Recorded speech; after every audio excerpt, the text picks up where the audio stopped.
Bem-vindos ao canal do Trouxa, segundo vídeo que eu vou falar um pouquinho dos pré-socráticos. E hoje eu vou trazer para vocês, vou focar mais na ontologia e na epistemologia. Então, o que é isso, gente? Já falei no vídeo anterior, né, que os pré-socráticos foram os meio que popularizadores do pensamento filosófico. Eu não vou usar o termo criadores, porque já existia filosofia em todos os cantos do mundo. Eles foram basicamente os caras que fizeram isso ficar mais popular. E foram os primeiros aí, né, a popularizar essa noção de o estudo do ser, que é a ontologia, e o estudo do conhecimento, que é a epistemologia. E aqui, eu vou citar para vocês o Leucipo, né, de Mileto ou de Eleia. O cara, trocentos anos aí antes de Cristo, né, ele começou a fazer a seguinte noção, de átomo, vazio e movimento.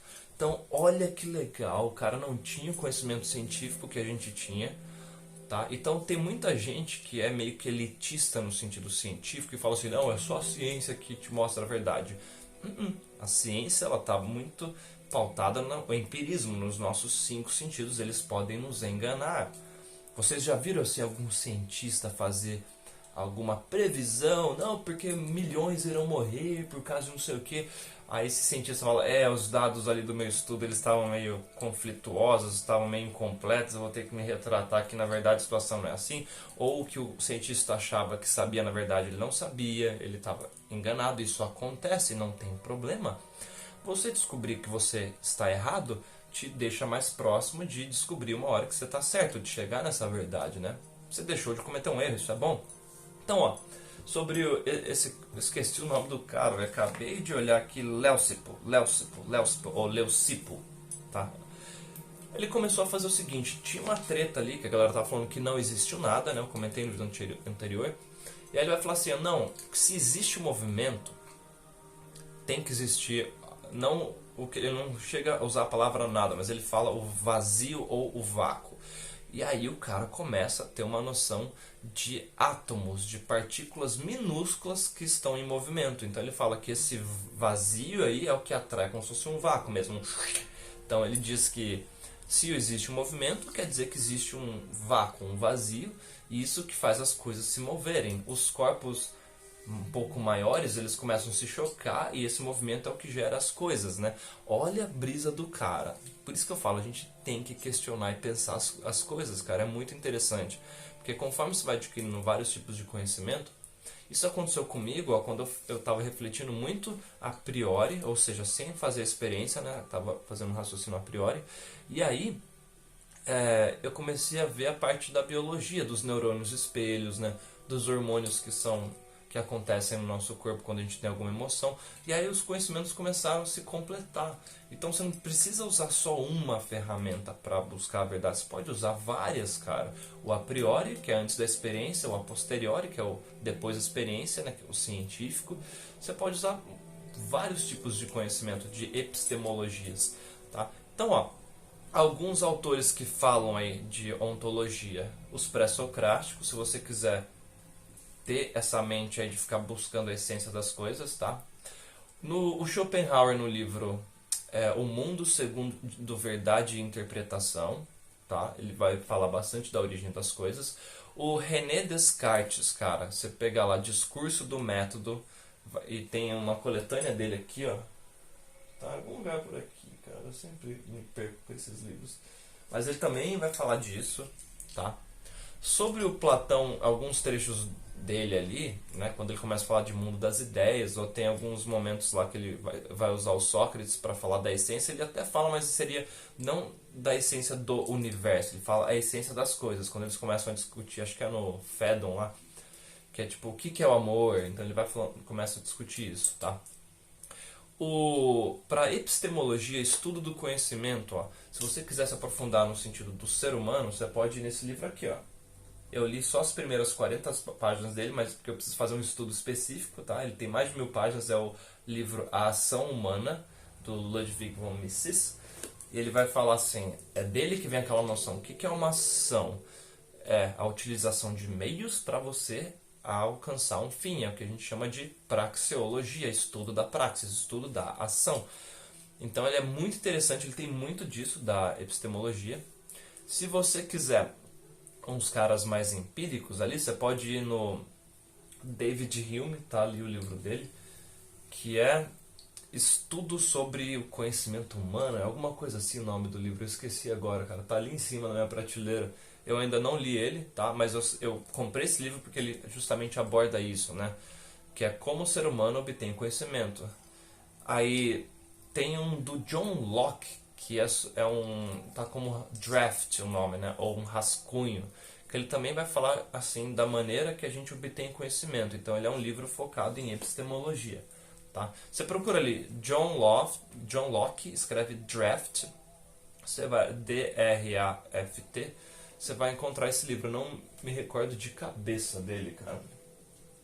Ah, tá aqui o livro, ó. Draft, né? Então seria do ensaio sobre o entendimento humano. Esse livro aqui, ó, ele também vai ter uma noção de epistemologia.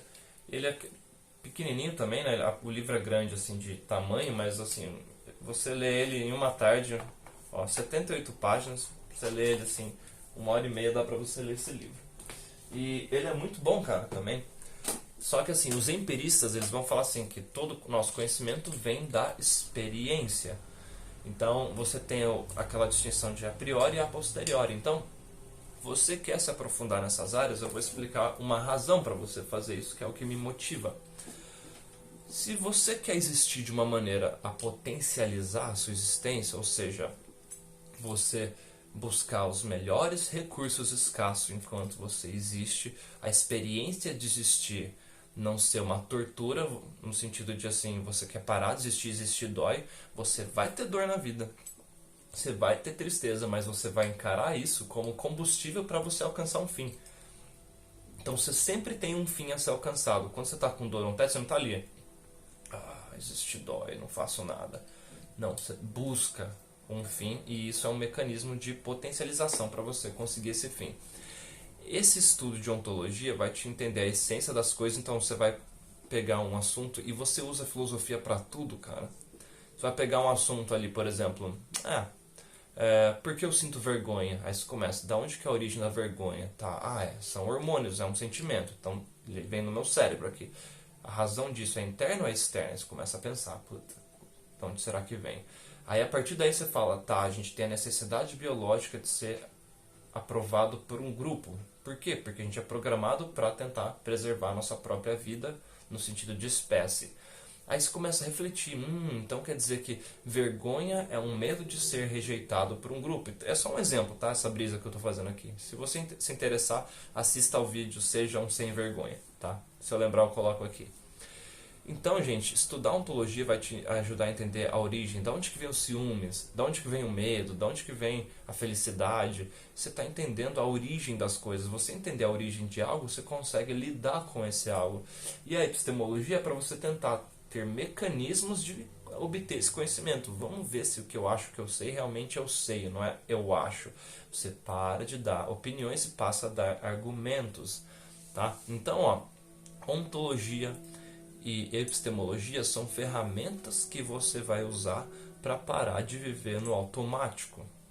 Se você quiser viver no automático, é só você seguir os seus impulsos biológicos, você já é programado para fazer isso, tá? Mas não necessariamente você vai estar apto a conseguir os melhores fins, né? Se seu objetivo é potencializar a sua existência, você vai ter que usar o filtro da razão, que é justamente a maneira que você vai interpretar os fenômenos que estão acontecendo ao seu redor, e a partir daí você vai conseguir agir. Então, recapitulando, ó, sobre ontologia, pega os pré-socráticos, pega os livros do René Descartes, Schopenhauer, você pode pegar O Mundo Segundo Verdade e Interpretação, tá? O Kant, Crítica da Razão Pura, Crítica da Razão Prática, Metafísica dos Costumes. Esses 3 livros vai ter muito de ontologia, muito de epistemologia, tá? Você pode pegar o livro do Nietzsche aí, você pode pegar o Humano Demasiado Humano, que ele vai falar um pouco da essência, né, do ser humano.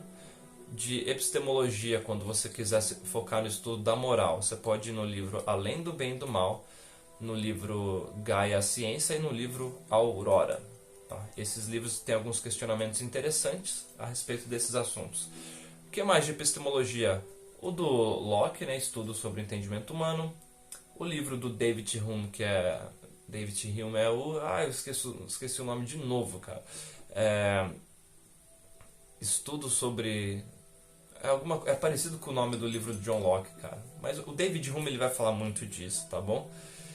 E o A Ação Humana, do Ludwig von Mises, tá aqui, ó, esse livro aqui, tá? E com isso você já vai ter muita informação para você conseguir buscar ferramentas aí e potencializar a sua existência. É livro para você estudar para vários anos, cara, não é só estudo de uma semana. Isso aí você vai ler, você vai reler, você vai fazer anotação, tá? E isso a gente está falando só das questões assim de ser humano e existência. A gente tem várias áreas aí, né? Por exemplo, você pode se aprofundar na parte de economia, você pode se aprofundar na parte de psicologia. Tem muita coisa que dá para você usar esse conhecimento. A filosofia, ela precede a ciência. Ela foi o começo da ciência, foi com a filosofia. Você questionar e buscar os mecanismos, a essência, né, de algo. Então, por hoje é só. Links de apoia-se Patreon estão aqui na descrição, tá bom? Muito obrigado por vocês estarem comentando nos vídeos, tá? Isso me ajuda demais. Eu fico muito feliz quando eu vejo que esse canal está fazendo com que pessoas se interessem em ler filosofia, não só assistir vídeo, mas pegar o livro, entender o autor. Isso é muito legal, que quer dizer que assim, tem uma galera desenvolvendo essa mente filosófica. Então tem uma galera que vai ter a própria existência potencializada. Eu fico satisfeito de fazer parte disso. Quer dizer que o propósito desse canal, que é potencializar a minha existência, está funcionando, né? Que o que eu estou falando nos vídeos vocês estão seguindo, então é interessante. Beijo do trouxa.